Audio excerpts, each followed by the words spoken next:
Welcome back. It has been a while, probably too long, honestly, but I think everybody says that. Honestly, life has been crazy, so I've been doing a lot of creating, but it's been on projects and for everybody else. So I figured it's time to start taking some time for myself.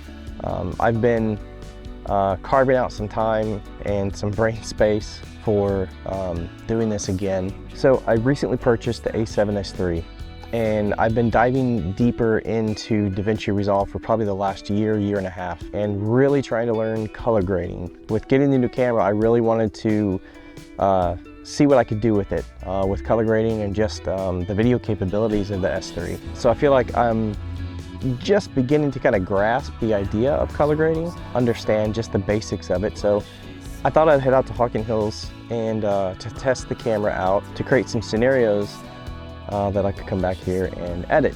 Since I'm doing that, might as well take you guys along. Hopefully it'll be entertaining. It's definitely not going to be educational, I can guarantee you that. So with that said, Hocking Hills. This has been the staple location for myself and my fellow photographers here in Central Ohio for a long time. Not sure if you've been to Ohio or not, but it's a very difficult place to be a photographer, at least for my style of photography. Living in Ohio, that's a little bit more challenging, so your composition and your timing really have to develop while you're here. And by no means am I saying that I'm right on, but there's not many options for you to explore here. There's only a couple places in Ohio that have that BLM land sort of feel where you can just head out and check out whatever you want. There are a lot of limitations to shooting there. Obviously, you can't shoot at night. Found that out the hard way. So I've really had to work on composition and whenever I go out during the day. So I did what any full-time working photographer would do in Ohio on your day off. I headed out in the middle of the afternoon to one of the busiest places in Ohio, Old Man's Cave.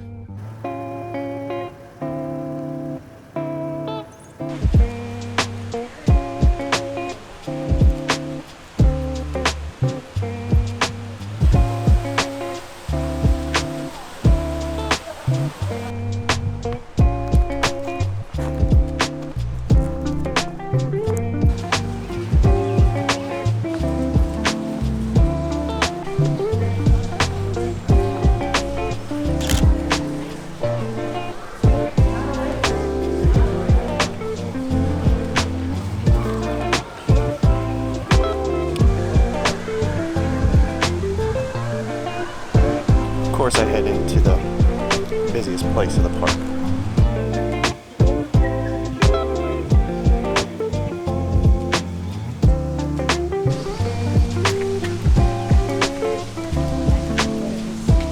Really?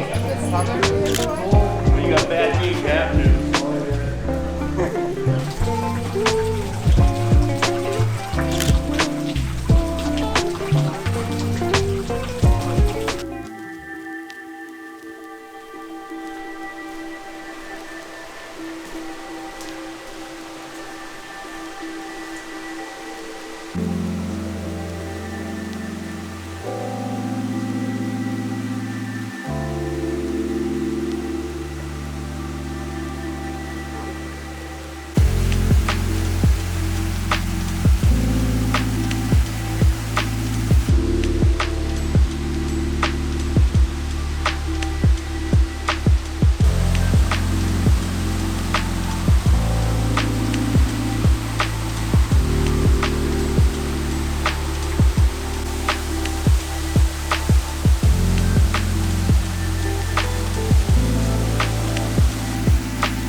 So at this point, I'd had just about enough of the crowds and wanted to find myself someplace quieter with less people.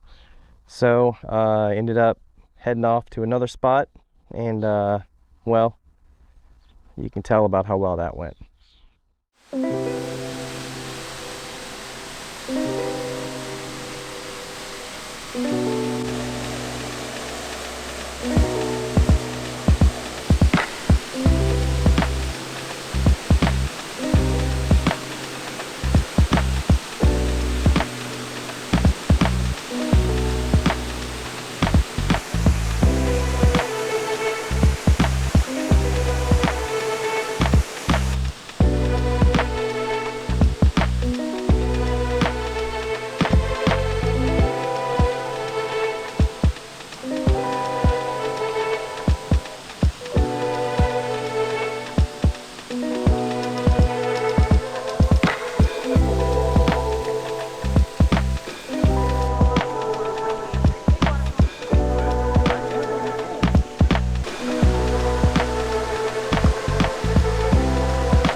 So probably about a week ago, before this trip, I had gone out with a couple other friends, and the conditions were a little bit different. It was rainier, a little more overcast, but we had hit another spot of Hocking. I just got the camera, so I really hadn't taken a lot of footage or done many images, but here's some clips from that. But R3 still takes better photos.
So after all that, I had to get back home.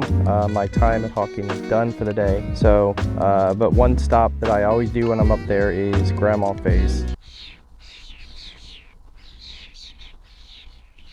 If you know, you know. So every time I'm there, I make it a habit to, it's probably a bad habit, but I make it a habit to grab some macaroni salad and a Stewart's orange cream soda. And I live like a king for that little bit. But if you're ever in there again, or if you're ever at Hocking, make sure you stop by Grandma Faye's. They've got some delicious food there. So with that said, I probably won't be able to do these every week, so I'm hoping maybe twice a month. I do have one scheduled coming up later this summer. I was able to take a trip out west with a couple of my friends, and we got to explore the coast.